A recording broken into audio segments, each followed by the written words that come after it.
Hello everybody. Okay, shall we start?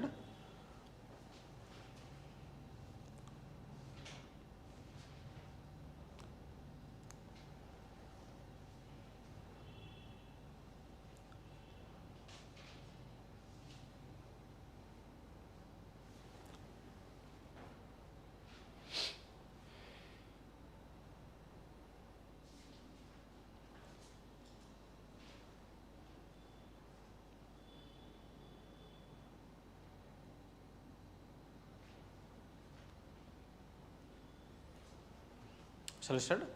Okay, this is the first article from today's newspaper.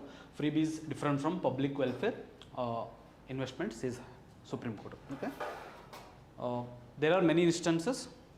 Different state governments have announcing freebies. I think you already know that. Freebies, nothing but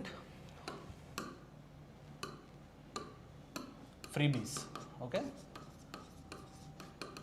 giving some goods and services in terms of gaining popularity among the people. So political parties can have a advantage in the election. This is called a simple definition of freebies. So now Supreme Court says that there is a concept of welfare in India or any other worlds. So this giving freebies is different than investing in welfare. Okay, na? We have the concept called justice, right, which is mentioned in the preamble itself. There are three types of justice which are mentioned in the preamble. One is economic, another one is social, and third one is political, right?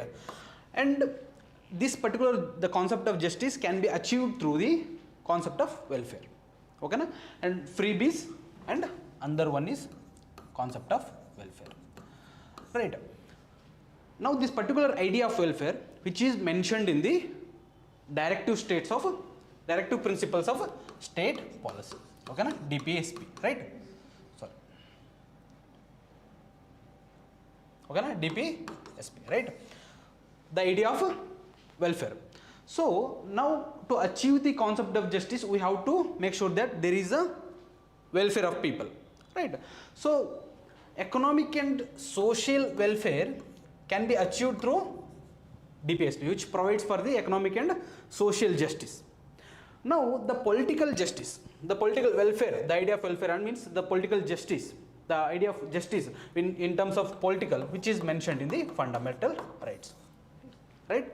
From Article 12 to Article 32. The fundamental rights ensures that there is a justice in terms of political rights.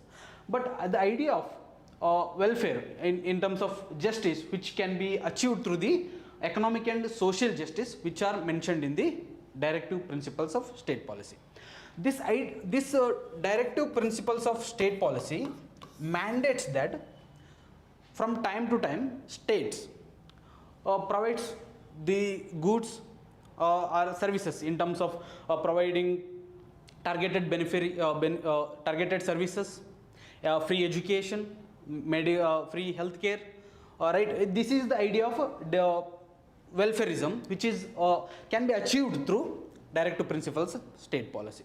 Now Supreme Court states that the government, if government has a surplus, okay, there will be a surplus, right, in the government, right? This is surplus money which is in the government using this particular surplus money to fund the freebies, right? This freebies should be avoided at any cost, and this surplus fund should be used to achieve the economic and social welfare, social justice, by realizing the directive principles of state policies. And this surplus fund should be invested in developmental project. Here developmental projects, Supreme Court says that in terms of free healthcare, free medical services, free education, alleviating poverty in terms of, right? So by alleviating poverty and providing healthcare and education to the masses, to the people, so you can investment this surplus fund in the developmental projects. So there can be welfare of the people, so we can achieve the directive principles of state policy, which is mandate of the constitution. Right? Constitution mandates the states to implement directive principles of state policy. The directive principles of state policy is not absolute. Right? These are not justiciable. Right? But the point is that if government has capability, government has funds, the government has economic capability, so these directive principles of state policy can be realized.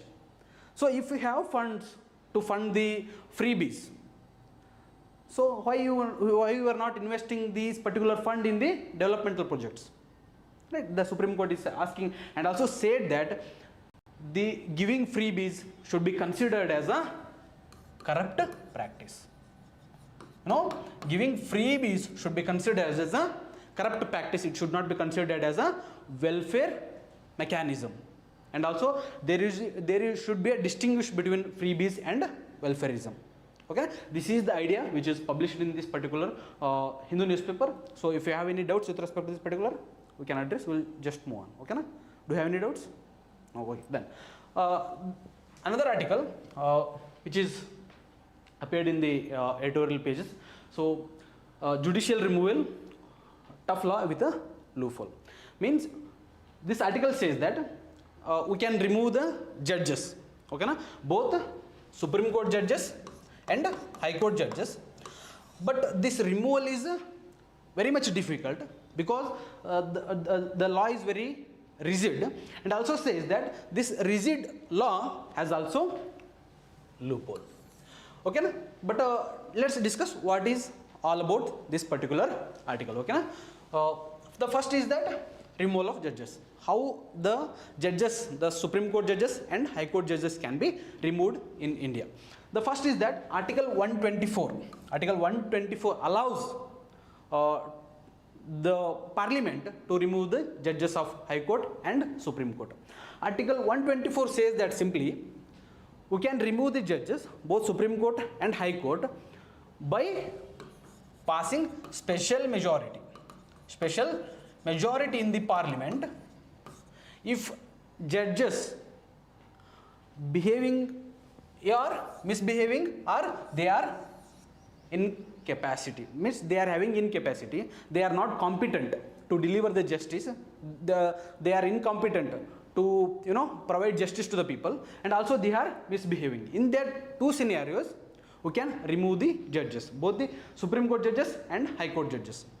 The removal of High Court judges is done through the Article 217, which says that the removal of High Court judges as same as the Supreme Court judges, means the Supreme Court judges removed under the Article 124, and 217 says that the removal of High Court judges should be as like Supreme Court judges, means the High Court judges shall be removed according to the Article 124, which says that the High Court Supreme Court judges shall be removed from the office with a special majority passed in the Parliament. Okay, na? But what is special majority? Is it mentioned in this particular article? Yes, it is mentioned and says that special majority. What is special majority? Special majority is nothing but majority, means majority of the House, majority of the Parliament. For example,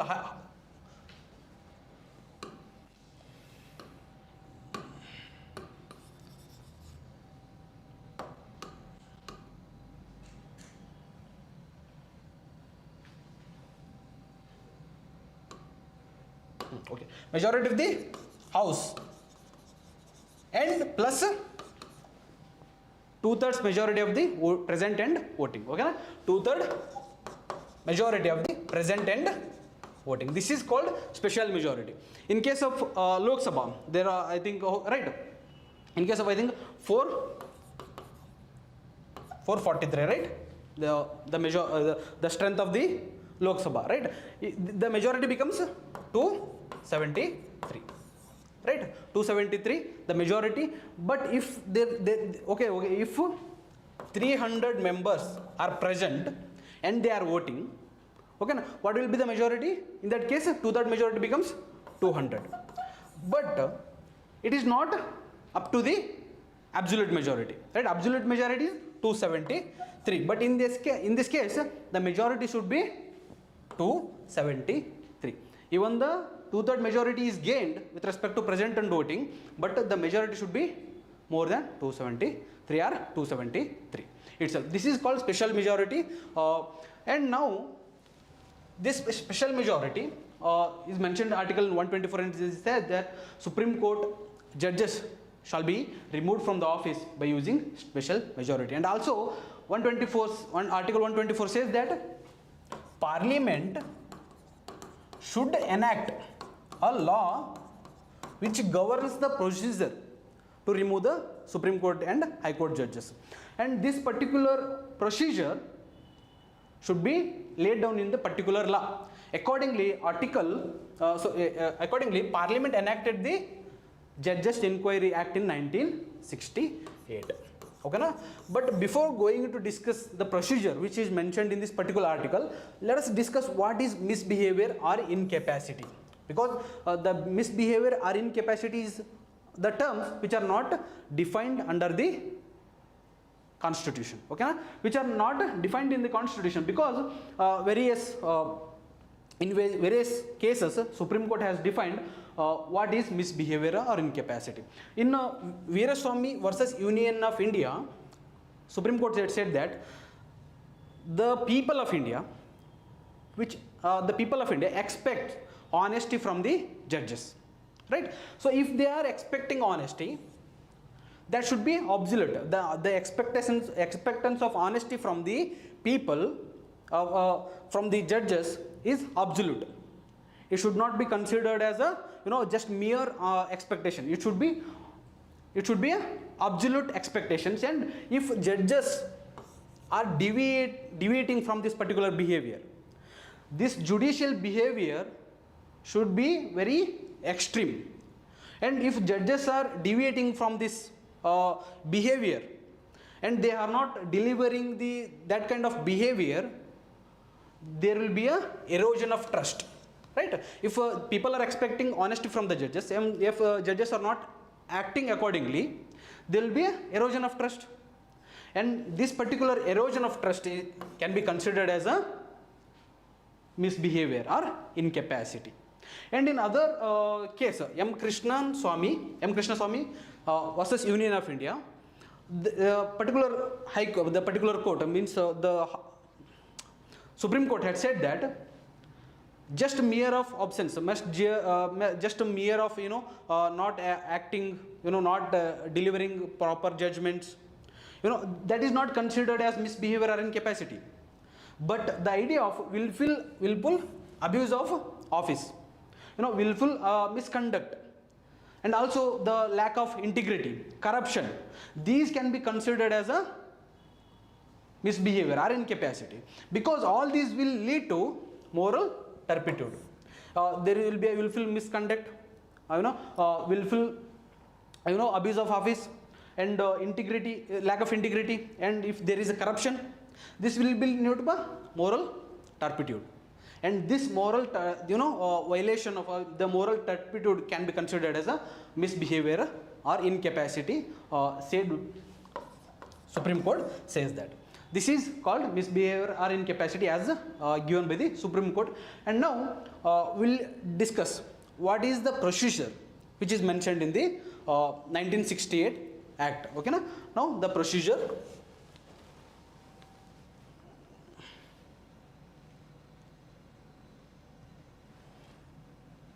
Okay, what is the procedure? Okay, na? The procedure to remove Supreme Court and High Court judge is that there should be a motion, okay, Lok Sabha and Rajya Sabha, right? The members of both Lok Sabha and Rajya Sabha, there can be motion from the Lok Sabha itself, there can be motion from the Rajya Sabha itself. If members of Lok Sabha are giving motion to the speaker, the motion should be signed by the 100 members. If the motion is being given in the Rajya Sabha, 50 members should be signed. this motion after signing should be submitted to the speaker in case of Lok Sabha, and in case of Rajya Sabha it is a chairman. Okay na? And now the point is that this motion after submitting by the members of the Lok Sabha, Rajya Sabha, it is discretionary of the speaker and chairman to accept or reject this particular motion.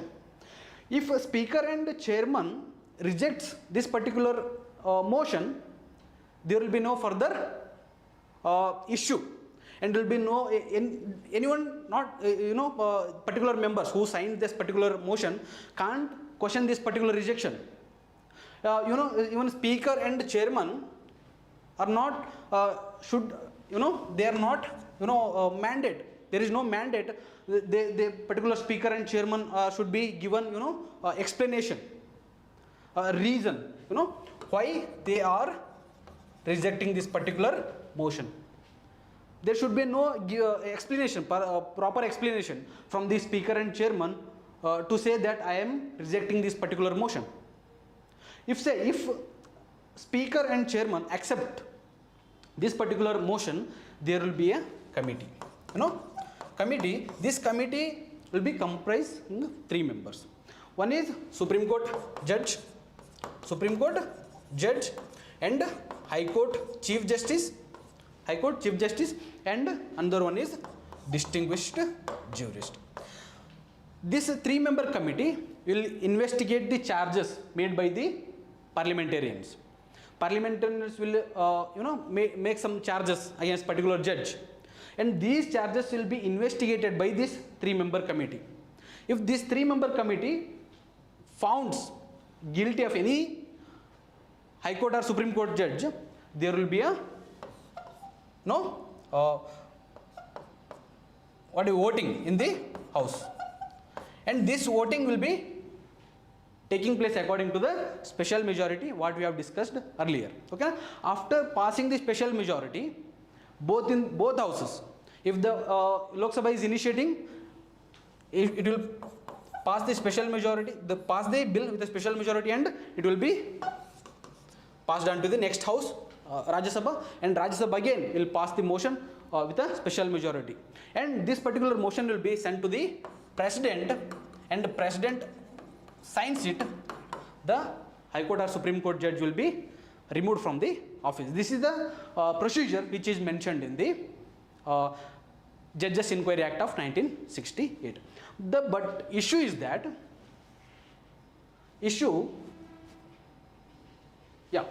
the article which the author which written this particular article says that there are 2 issues. As we already mentioned, the motion with respect to speaker, either he can accept it or he can reject it. He says that speaker is, in this particular instance, is not just a speaker. He is a statutory authority in this case. But why? Because he is not acting according to the Constitution, but he is acting according to the Judges Inquiry Act, right? If he is acting according to the Judges Inquiry Act, he is a statutory authority, and if he is acting as a statutory authority, there should be explanation. There should be a explanation, and also reason should be given for the not acceptance of motions. You got my point? If he is rejecting the motions, he should be given explanation. He should give explanation for the rejection, and also he should be given this particular rejection of the motion should be questioned in any court of law. Hope you got my point, right? If he is not a constitutional authority in this particular case, if he is acting in the statutory authority, this particular act of rejection of any motion passed by the parliamentarians with respect to removal of any judge should be questioned in any court of law. Because this rejection can be willful rejection, or it's a mala fide rejection. So in that cases, this particular act of rejection should be questioned in any court of law. This should be done according to the statutory authority of rejection. This is mentioned in the article. Okay, this is the loophole which is highlighted by this particular author in this particular article, and he says that this should be addressed. So there will be a transparency in the removal of judges. That is what we need. Okay, na? Because there is already a issue of transparency in recruitment of judges, right, and also appointment of judges. There are two types of appointment, right? One is recruitment at the lower level and appointment at the higher level. In these two processes also there is a issue of transparency. If there is a transparency issue in the appointment and recruitment, and also the issue of transparency exists also at the level of removal. Okay, na? That should not be happening in the democracy. Okay, na? This particular discretionary power of the speaker and chairman should be addressed properly. Okay, na? This is mentioned in the article. So if you have any doubts, I will address them. Otherwise, I will move. Okay, na? So, okay, this is the article with respect to Board of Peace, which is proposed by the Trump. Now for this particular Board of Peace, Trump invited many countries and also he invited India. Okay, no? So now India is considering whether we should join the Board of Peace or we should not. But the point is that first we will discuss what is the Board of Peace, and after we will discuss what are the consequences if India joins or not. The first is that this is as already mentioned, US led Board of Peace. This is the idea of Trump after Gaza and Israel war. After Gaza and Israel war, Trump came up with the idea to stop the particular war, and he came up with the idea of Board of Peace. So Gaza should be developed as a tourist destination, and there will be a peace, and there will be no further war in this particular region. And also he wants to make that Gaza is a terrorist free region.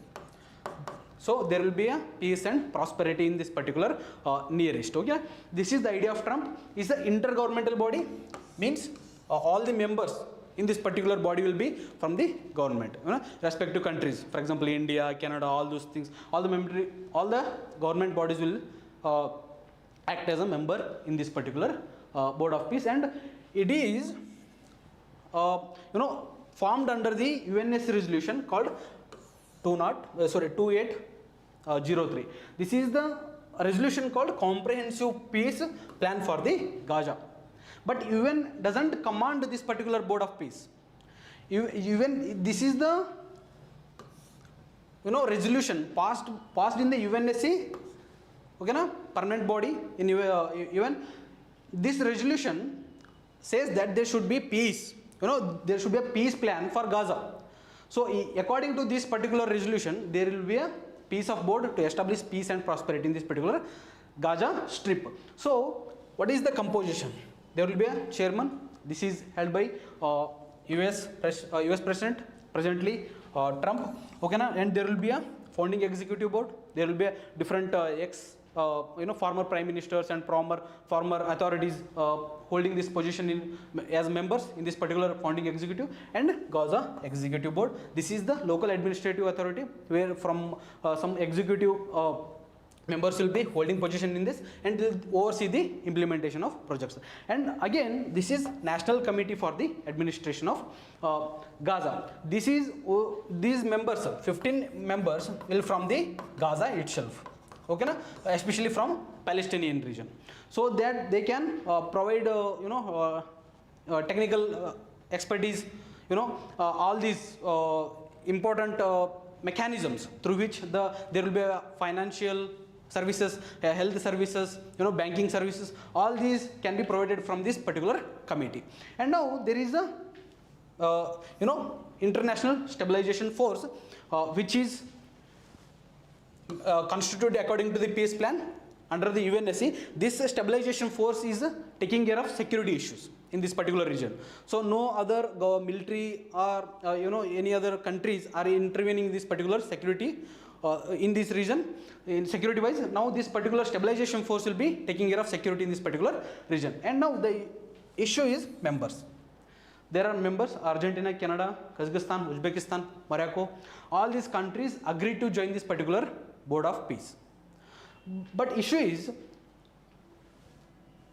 India, whether India should join or not. Trump invited India to join as a permanent member. Permanent member. He is not inviting only India. He is not. He is inviting Russia, China. Very importantly, inviting Pakistan also. He inviting many other countries. Okay, he is inviting Canada, Egypt, all other countries. Okay, even Greece, Turkey. He is inviting approximately 60 countries. Okay, now, but the issue is, if he is inviting any other countries, there is a $1 billion. Any country if wants to have permanent membership in this particular board, they should pay $1 billion investment as an investment to build infrastructure in the particular Gaza Strip. And also the issue for India is, okay, we can pay $1 billion, but there will be a Pakistan. Okay, we have a very conflict type of situation and a relationship with Pakistan. This will be very, that is not much of a peace deal with respect to Gaza. And India wants a two-state solution.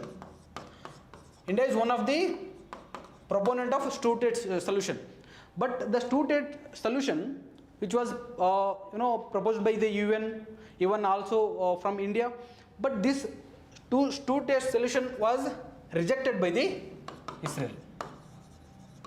Now Trump wants to have a two-state solution with respect to establishing peace board of peace in the Gaza.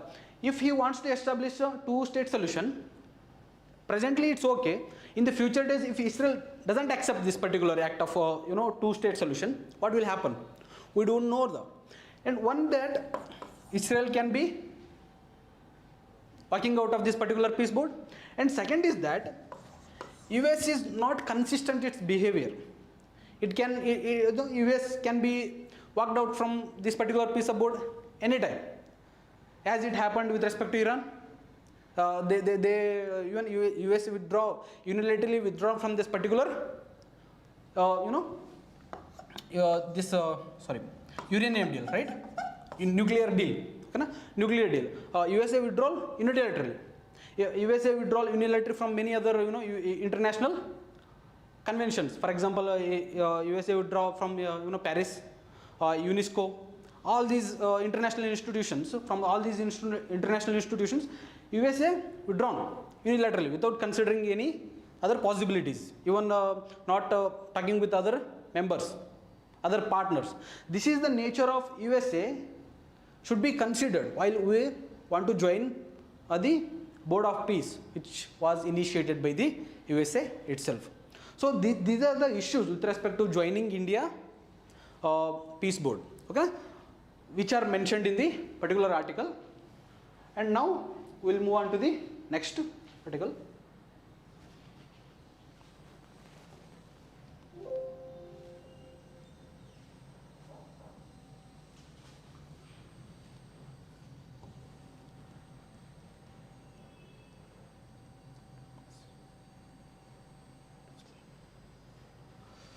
Okay, I think slides are over in this particular. I want to discuss one more article. Actually, I included, but somehow it's okay. Here we'll discuss. Okay, there is a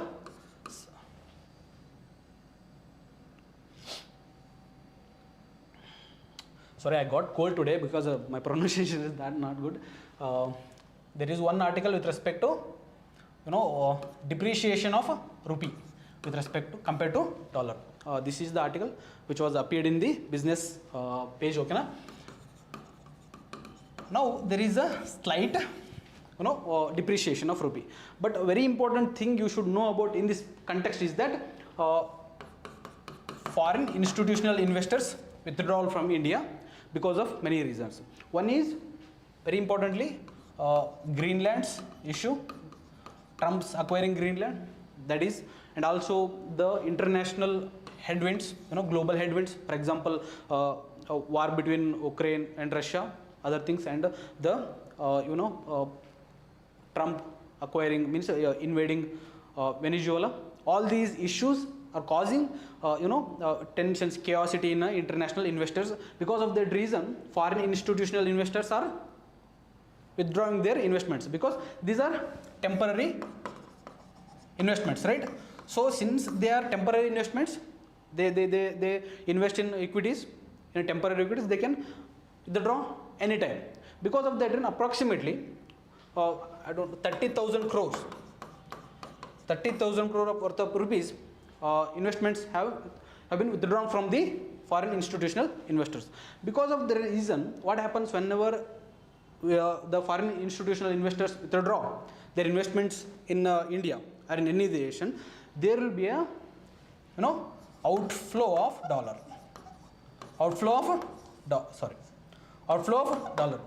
Whenever outflow of dollar happens, there will be a demand for dollar in the local market, even in India or any other country.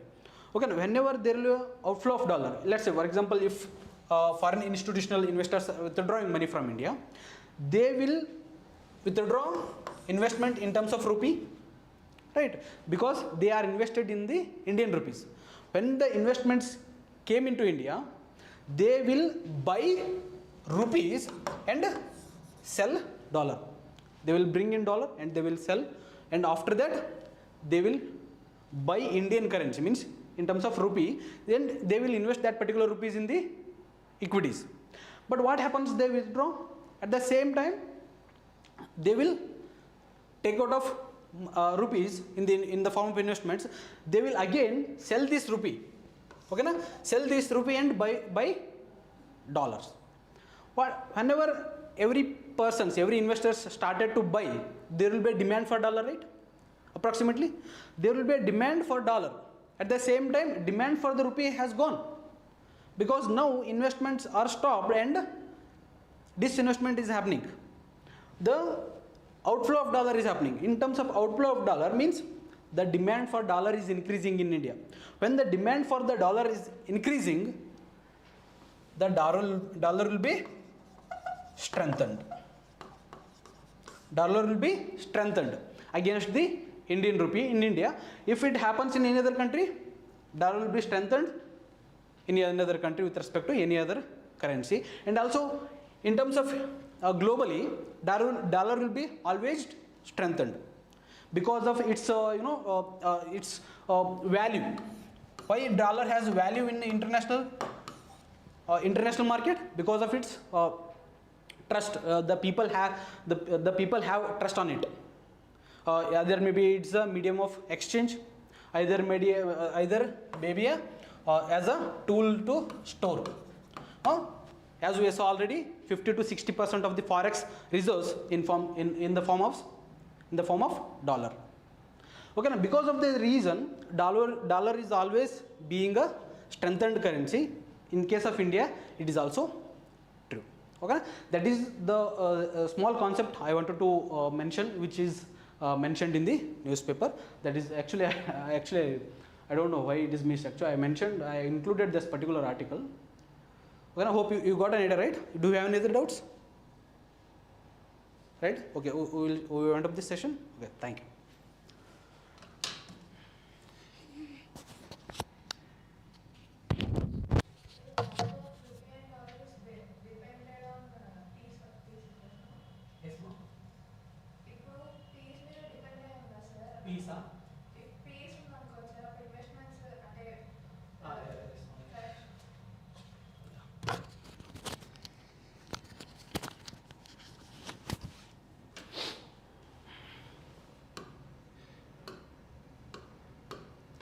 Yes, can you tell me another?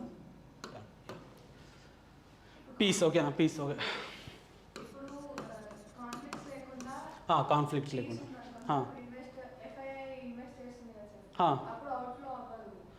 అప్పుడు outflow అవ్వదు కదా, అప్పుడంటే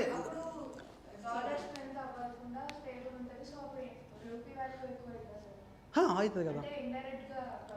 ఇప్పుడు అదే అదే అదే చెప్పాను. ఇప్పుడు నార్మల్గా ఏంటంటే ఫారిన్ ఇన్స్టిట్యూషనల్ ఇన్వెస్టర్స్ ఏం వస్తారు కదమ్మా, there are multiple factors involved in the investments. When the political stability is one of them. When there is a political stability within nation as well as outside the nation, this political stability will determine how much of investment is coming into that particular nation. In India we have the political stability now, but in international in the global stage we have chaos because of many reasons. If you observe, I don't know, when Trump won the second term, the federal government, the federal bank of the government started to revise their bank rate or their policy rate, because there will be a chaos in future. They predicted even before Trump started his second tenure, because they have done it because they know how the international investments will take place in the future. At the time of when Trump started as a second term, there was outflow of dollar, and that time also the rupee was fallen, the rupee was depreciated. Now that particular act of depreciation of rupee is happening again, because when there is a peace, let's say for example, I think I do day before yesterday, IMF released this global economic outlook, right? Global economic outlook. It said that the India's projection of GDP growth, they predicted 7.3%. Why it said that? Because there is so much of investment in the areas of AI. Because of that reason, the India's GDP will be reaching 7.3% with respect to 2025 and 26. So the country's GDP growth or the depreciation of rupee is not solely defined by the internal matters. Okay na? This particular depreciation of rupee or strengthening of rupee will be determined by the market forces. Market forces. Because of that reason, we have that the idea of free flowing. We are not determining the exchange rate of rupee in terms of globally. We are letting it to the market forces. Market force will determine the exchange rate. Okay, as whenever there will be a stability in the global order, even in India, there will be so much of investments. Especially when there will be federal bank. The federal bank, whenever the policy rate of the federal bank will be increased, there will be outflow of dollar. That what happened with respect to initial stage of Trump's second term. Federal bank started to increase its policy rate, right? Whenever there is a increase in the policy rate, all the investments, USA's investments in terms of dollars investment will back to USA, because they will invest in their countries, because the interest rate will be high in their particular rate. If I am getting a higher interest rates in our country in dollar, why should I invest in the other countries? If investing in other countries will be subjected to international market forces. What say if I am investing today, if the rate of rupee is further depreciating, I will be gaining less in Indian market. So because of subjected to international forces, I will be investing in my own country, so that I can get higher interest rate. You got my point, right? So I hope I addressed your issue again.